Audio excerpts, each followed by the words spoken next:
কেমন আছো তোমরা সবাই? আশা করি খুব ভালো আছো। আমি অনুরাধা। আমার ছোট্ট একটা ভিডিওতে তোমাদের সবাইকে জানাই স্বাগত।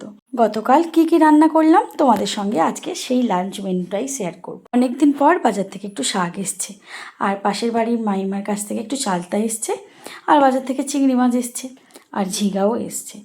ভাবলাম ঝিঙে আলু চিংড়ি মাছ দিয়ে একটা ঝিঙে পোস্ত করব, আর একটু শাক ভাজবো।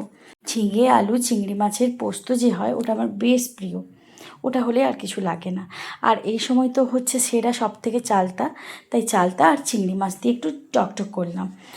আর করলাম পোস্ত বড়া। আজকের শো স্টপার ছিল পোস্ত বড়া। বেশ দারুণ খেতে হয় কিন্তু। তোমাদের কার কার পোস্ত বড়া ভালো লাগে অবশ্যই আমাকে জানিও।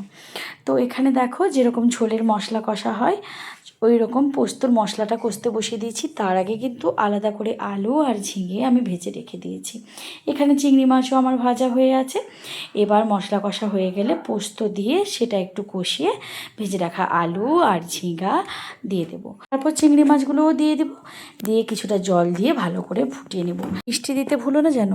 মিষ্টি কিন্তু না দিলে খুব একটা টেস্ট ভালো আসে না, তবে আমার মনে হয় তোমরা না চাইলে নাও দিতেও পারো। তো আর নামানোর আগে না একটুখানি লেবু দিয়ে নামিয়ে নেবে। ব্যাস রেডি হয়ে গেল ঝিঙা চিংড়ি মাছের আর আলু দিয়ে পোস্ত। আর এখানে বানিয়ে ফেলছি চালতা আর চিংড়ি মাছের টক। ওটা রান্না করতে খুব একটা টাইমও লাগে না, বেশি খাটনিও হয় না। জানো তো পোস্ততে একটু পেঁয়াজ দিলে না, মানে পোস্ত বড়াতে একটু পেঁয়াজ, একটু মিষ্টি, একটু কাঁচা লঙ্কা দিলে বেশ ভালো লাগে। আমি তো পোস্ত বড়াতে একটু পেঁয়াজ বেশি দিয়ে খেতেই ভালোবাসি। তো পোস্ত বড়াটা একটু হালকা আঁচে ভাজার জন্য প্রায় 15-20 মিনিট মতো সময় লেগে গেছিলো। কিন্তু এক সাইডে পোস্ত বড়া হতে হতে আমি শাকটাও সেদ্ধ করে ভেজে নিয়েছিলাম। কালকে না রান্না করতে অনেকটা দেরি হয়ে গেছিলো।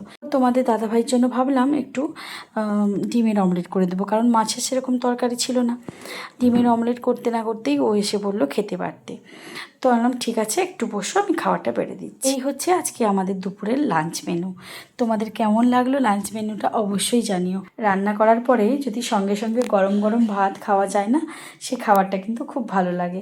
তোমরা যারা ভিডিও আমার দেখো, আমি তো বলেছি আমার গরম গরম ভাত খুব ভালো লাগে। আর গতকাল কর্তামশাইও তাড়াতাড়ি চলে এসেছিলেন। রান্নাবান্না করার সঙ্গে সঙ্গে সাজিয়ে গুছিয়ে খাবারটাও আমি তাড়াতাড়ি করে রেডি করে দিতে পেরেছিলাম। তো যাই হোক, এই হচ্ছিল আজকের মেনু। আমিও তারপর খেতে বসে গেছিলাম। তো আজ আসি জানো তো আমার জীবনের নতুন কোনো গল্প নিয়ে তোমাদের সঙ্গে আবার দেখা হচ্ছে খুব তাড়াতাড়ি। সবাই ভালো থেকো, সুস্থ থেকো, টাটা।